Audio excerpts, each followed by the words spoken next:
시험 불안이라는 거의 이제 질병 정도로 평소에는 굉장히 잘하다가 시험 때만 되면 머리가 백지가 되는 학생들이 있고, 아니면 이 시험이라는 그냥 환경 자체에 이제 적당한 긴장감을 갖는 경우도 있는데, 저는 시험 불안인 학생들한테는 사실은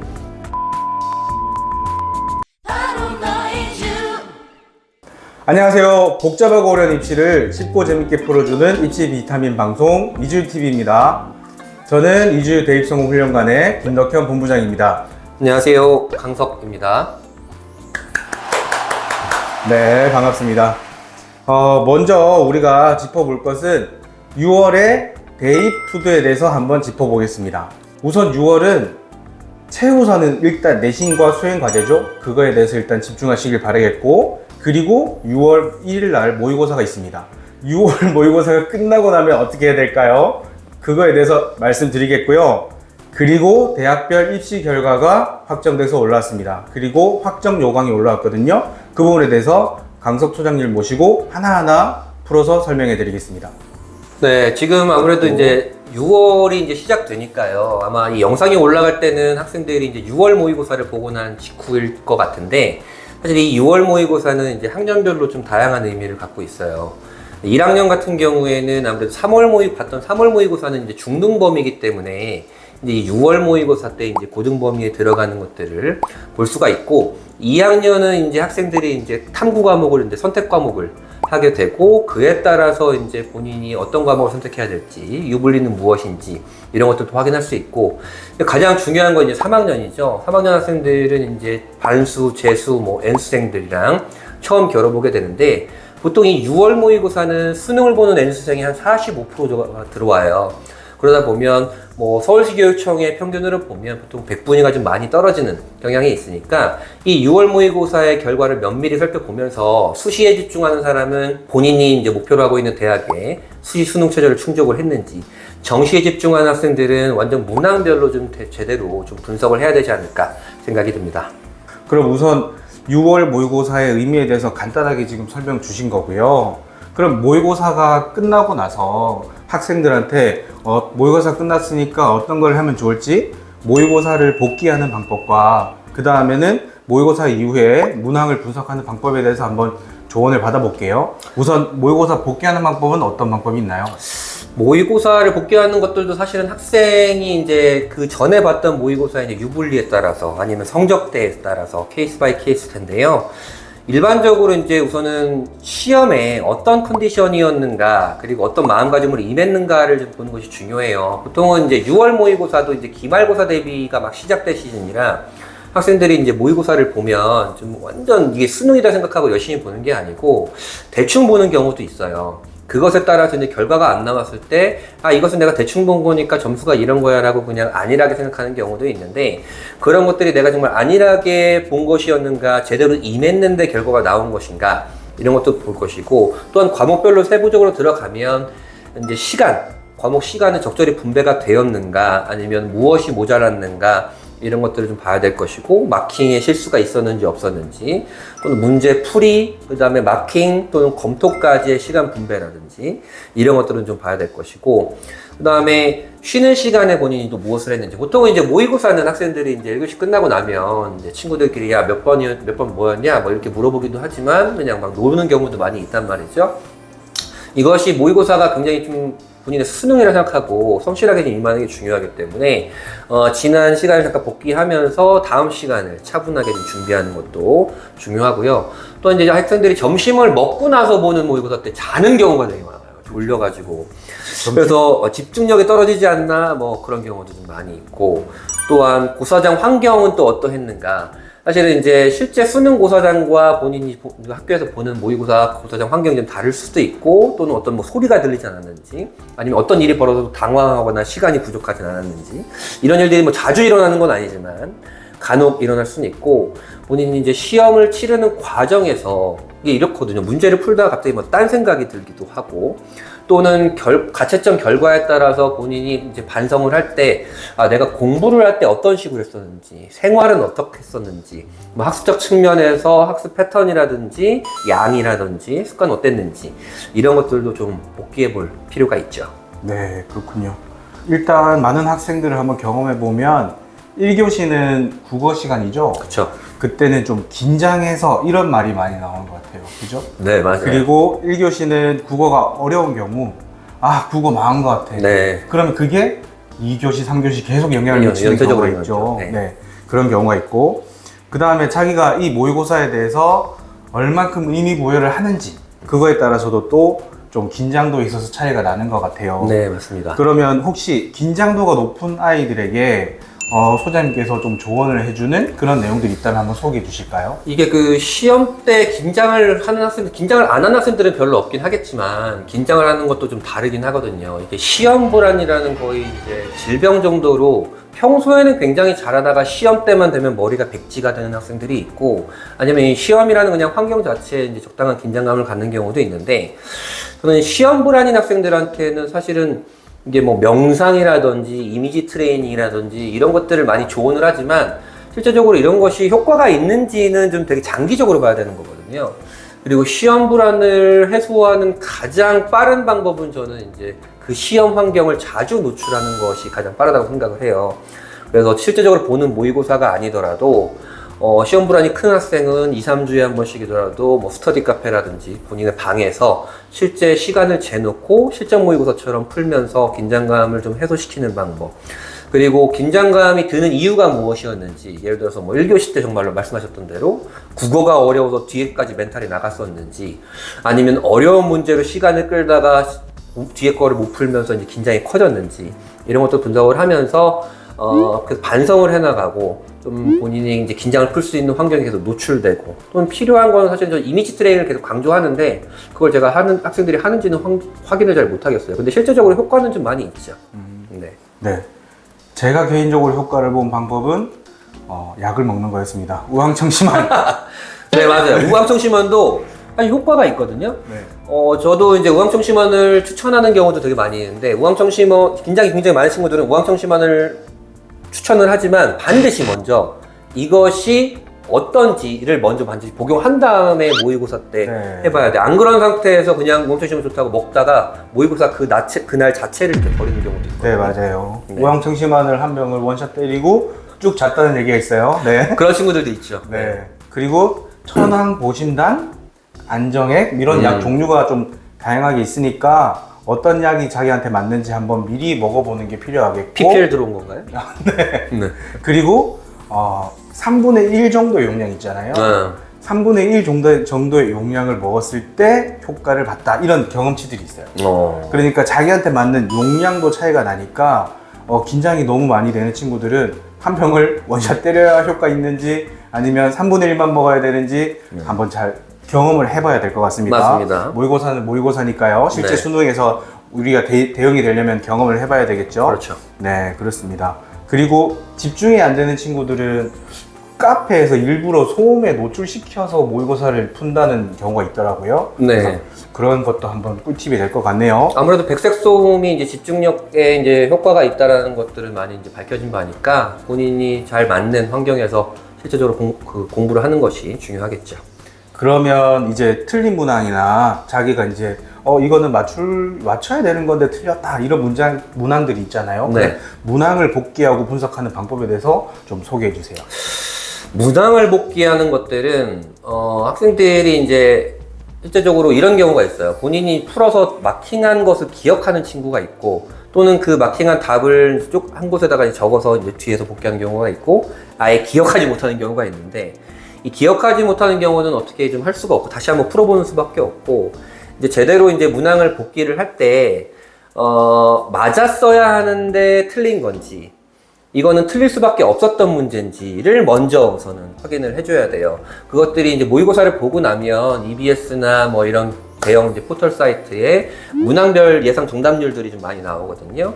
그런 걸 봤을 때 내가 이제 맞았어야 되는데 틀린 건지, 틀렸으면 왜 틀린 건지, 그런 걸 좀 봐야 될 거고, 우리가 흔히 말하는 이제 킬러 문항들 있잖아요. 킬러 문항들은 학생들의 성적대에 따라서 킬러 문항을 버리고 그냥 나머지를 맞추는 학생들도 있고, 킬러 문항까지 이제 풀어야 되는 학생들이 있는데, 킬러 문항에서 소요되는 시간은 얼마였는지, 그리고 이거는 솔직히 좀 버렸어야 내가 더 효과적이 아니었는지, 이런 걸 수도 있고요. 틀린 문항들 볼 때도 이게 내가 많이 익숙했었던 건데 틀렸던 건지 아니면 전혀 생소해서 틀렸던 건지. 생소해서 틀린 거는 보통 개념이 부족한 경우가 좀 많이 있거든요. 그리고 내가 틀린 문제가 어디서 나온 문제인지도 좀 복기를 해봤어야 됐고, 특히 수학 같은 경우는 아이디어를 떠올려야 되는 경우가 좀 많이 있어요.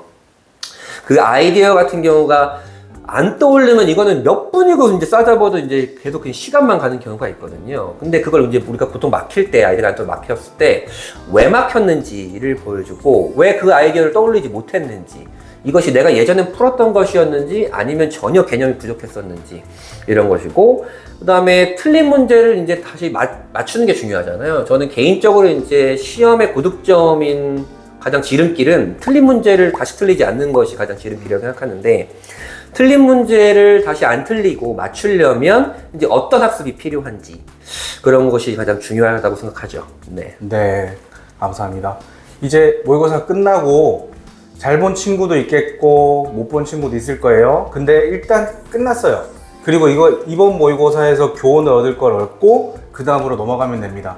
그래서 지금 6월 1일 날 친 모의고사의 결과가 기말고사에 영향을 미치지 않게끔 털고 넘어가는 것도 아주 중요할 것 같아요. 그렇죠. 잘 봤다고 자만하지 말고, 그리고 못 봤더라도 잘 분석을 해서 지금 오늘 설명드렸듯이 복기해가지고 문항도 분석하고 틀린 이유나 이런 것들을 분석해서 다음에 안 틀리겠다고 하는 자세가 좋을 것 같습니다. 네. 네.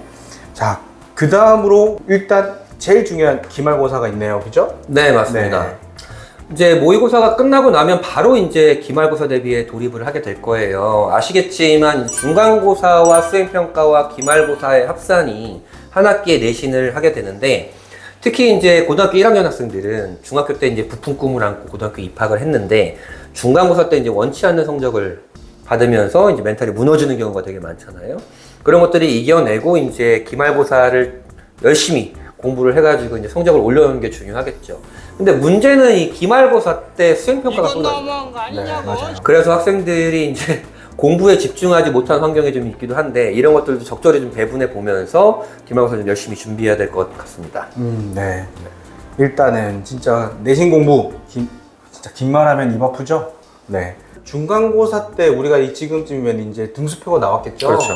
네. 그러면 그 등수표를 활용하는 좀 전략이 있을까요? 등수표를 활용하는 건 뭐 그렇겠죠. 본인이 이제 뭐 1등급 컷에 걸려있다고 할 경우에 이제 남은 기말고사 때 어느 정도를 맞아야 되는지, 수행평가는 감점이 어느 정도가 이제 한도인지 이런 것들을 좀 봐야겠죠. 왜냐하면 시험이 쉬운 과목 같은 경우에는 수행평가 1, 2점 감점으로 이제 등급이 내려가는 경우도 굉장히 많아요. 맞아요. 특히 아시겠지만 올해는 이제 모든 과목들이 이제 수행평가가 40% 이상이잖아요. 그리고 과목마다 학교마다 뭐 수행평가의 기본 점수는 다르겠지만, 수행평가가 좀 타이트한 학교 같은 경우에는 그럼 그 기준표가 굉장히 명확하다고요. 그럴 경우에 제대로 제출을 하지 않거나 완성도가 낮거나 그러면 지필평가를 아무리 잘 보더라도 원치 않는 등급에 나오는 경우가 좀 많이 있습니다. 네. 맞습니다. 그래서 등급표를 보고 내가 조금만 올리면 등급이 하나 올라가는 경우, 그 경우 또 힘내가지고 열심히 해보고, 그리고 조금만 더 미끄러져 내려가면 등급이 하나 내려가는 경우, 그 경우도 초긴장해가지고 열심히 해봐야 되겠습니다. 그렇죠. 그래서 중간고사로 다 끝난 게임이 아니라는 거, 그거 명심하시길 바라고요. 네. 네. 그 다음에 요즘 상담하다 보면 중간고사로 원하는 성적이 좀 안 나왔는데, 어떤 성적은 예를 들면은 좀 적당한 성적이 나왔어요. 근데 뭐 한국사라든지 좀 일부 과목, 아이가 좀 버렸던 일부 과목에 대해서 완전 바닥을 친 경우가 있어요. 네. 그래서 부랴부랴 한국사 학원을 알아보시고 막 이렇게 또 대응하시는 분들이 계시거든요. 네. 자, 이런 경우 바닥을 친 과목에 대해서 투자를 해서 더 그걸 끌어올리는 전략도 있겠고, 그 다음에 어느 정도 좀 중간적으로 한 과목에 대해서 더 치고 올라가는 전략이 있겠는데요. 어떤 전략이 입시적으로 좀 더 좋을까요?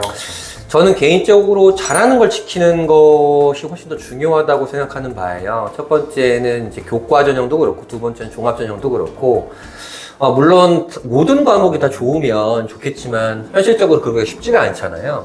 그랬을 경우에 교과 전형 같은 경우에는 많은 대학들이 일부 과목만 반영하는 대학들도 굉장히 많아요. 서울권에도 꽤 있는 편이고, 또한 학생부 종합 전형에서는 전공적 합성을 높이거나 진로 역량을 좀 좋게 평가받을 수 있는 본인의 진로와 관련된 과목들, 그 희망하는 학과와 관련된 과목들의 성적이 좋다 그러면 보다 더 플러스 요인을 받을 수 있겠죠. 그렇죠. 네.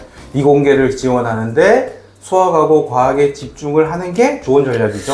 네, 그렇다고 이제 뭐 소위 말해서 이제 버린다 과목을 버린다라고 했을 때 좀 위험 요소가 좀 있어요. 왜냐면 학생부 종합전형 평가 요소 중에 하나가 학업 역량 평가 요소 중에 하나가 유난히 소홀함을 보인 과목이 있는가? 뭐 요게 평가 요소 중에 하나거든요. 그래서 최고 등급과 최하 등급의 이제 차이가 굉장히 크다면 아무래도 학생이 학교생활 충실성에서는 마이너스 요소가 되겠지만 이것도 이제 대학의 급간 따라서 평가가 좀 달라요. 그래서 저는 개인적으로는 잘하는 걸 지키는 것이 좀 더 중요하다고 생각합니다. 네. 버리지 않는다를 학부모님과 학생들이 어렵게 생각하는 경우가 있는데요. 수업 시간에 안 자면 됩니다. 네. 수업 시간에 맞아요. 자고 있으니까 맞습니다. 필기도 안 하고 선생님이 자료 내준 거 보지도 않고 시험 치니까 저렇게 점수 나오는 거예요. 그래서 학원 가서 뭐 엄청 열심히 시키자 이게 아니고요. 수업 시간에 안 자고 그날 공부한 거 올바로 복습을 하면은 평균 성적 이상 나옵니다. 네. 그리고 아까 말씀드렸듯이 이제 수행 과제가 쏟아지잖아요. 그렇죠. 그러면 이제 수행 과제를 할 때 지금 뭐 좀 팁이나 조언을 주신다면 어떤 부분이 있을까요? 수행 평가는 진짜 학교별로 과목별로 되게 다양하거든요. 방식들이 되게 다양하고, 그 다음에 사립 같은 경우는 선생님들이 잘 안 바뀌니까 작년에 했던 수행평가를 차용하는 경우가 좀 많이 있는데, 공립 같은 경우에는 뭐 작년 수행평가를 참고하지 못할 정도로 굉장히 많이 바뀐 경우가 있어요. 그래서 제가 항상 강조했던 것 중에 하나가 이제 학교알림이라는 사이트에 이제 4월 말일이 되면 뭐가 나오냐면 그 학교의 평가 계획이 다 나옵니다. 그렇죠. 그 평가 계획 안에 수행평가의 종류, 그 다음에 평가 기준 이런 것들이 다 나와서 그런 것들을 이제 참고한 다음에 미리 좀 대비하는 것이 좀 중요하고, 좀 더 편하게 얘기하면 제때만 제출해줘도 네. 제때만 제출해줘도 사실은 기본 이상은 할 텐데 정말로 거의 막 바지가랭이 붙잡고 내라 해도 안 되는 경우가 너무너무 많아요. 그게 작년 재작년까지는 그래도 좀 통용이 됐어요. 왜냐하면 수행평가 비율이 보통 작았어요, 코로나 때문에. 근데 올해부터는 40%로 늘어난 상황에서 이제 그렇게 되면 특히 남학생들 지필평가를 아무리 잘 본다고 하더라도 좋은 내신 등급을 따기는 쉽지 않습니다. 네, 맞죠.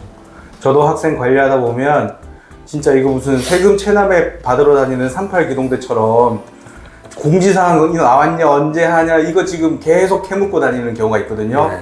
특히 남학생들 네 잘해주세요. 네. 그리고 지금 상황에서 보면 좀 길을 잃은 경우가 있을 것 같아요. 수행 과제가 쏟아지는데 그냥 그때 즉흥해서 막 주제를 잡는 경우가 있거든요. 그렇죠. 네, 그래서 학기 초에 생각했던 어떤 전체적인 큰 그림이나 그런 부분들을 좀 생각해서 연계성이나 유기성 고려해가지고 주제를 잡았으면 좋겠습니다.